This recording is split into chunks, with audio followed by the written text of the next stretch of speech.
তো নমস্কার বন্ধুরা, সবাই কেমন আছেন? আজকে আমরা সবাই মিলে খুব মজা করে আচার দিয়ে শসা মাখা বানাচ্ছি। আপনারাও ভিডিওটা শেষ পর্যন্ত দেখবেন।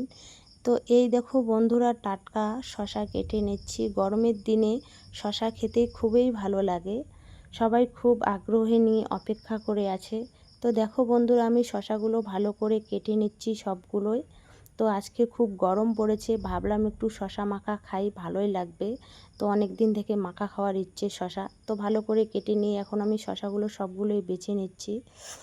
তো এখন শসার মধ্যে আচার ও লবণও ভালো করে দিয়ে নিচ্ছি। আর এইদিকে সবাই বটের পাত ছিঁড়ছে শসা মাখা খাওয়ার জন্য। তো দেখো বন্ধুরা, সবাই মিলে বটের পাত ছিঁড়ে নিচ্ছে শসা মাখা খাওয়ার জন্য। তো তারপর আমি দেখো সবগুলো শসা আমার কাটানো হয়ে গেছে। তো এখন আমি দিয়ে দিব মানে সবগুলোই উপকরণ, আচার ভালো করে সবগুলো মাখিয়ে নিব আচার দিয়ে। তো মাখার স্বাদটাই একদম অন্য রকম লাগে, কিন্তু আপনারা বাড়িতে একদিন ট্রাই করে দেখবেন। তো দেখো বন্ধুরা, সবাই মিলে মজা করে শসা মাখা খাচ্ছি একসাথে বসে। খাওয়ার আনন্দটাই আলাদা। আপনারা কেমন আছেন কমেন্ট করে অবশ্যই জানাবেন।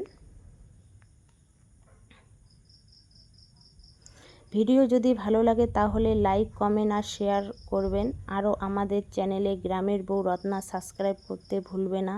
তো সবাই ভালো থাকবেন। আবার নতুন কোনো একটা ভিডিওতে তোমাদের সঙ্গে দেখা হবে। তো দেখো বন্ধুরা, আমার শসা মাখা হয়ে গেছে। তো সবাইকে এখন আমি দিয়ে দিচ্ছি শসা মাখা অল্প অল্প করে। তো সবাই খেয়ে বলছে দারুণ হয়েছে বলে খেতে। তো সবাই মিলে এখন আমরা খাচ্ছি বসে। তো দেখো বন্ধুরা, এখানে কত লোকজন শসা মাখা খাওয়ার জন্য কত সদস্য বসে আছে। তো সবাই বলছে যে শসা মাখাটা দারুণ হয়েছে খেতে। তো তোমরা একদিন বাড়িতে এইভাবে ট্রাই করে দেখবে, খেতে কিন্তু বেশ ভালোই লাগে। গরমের দিন যখন দুপুরবেলা খুব রোদ থাকবে তখন খাওয়া।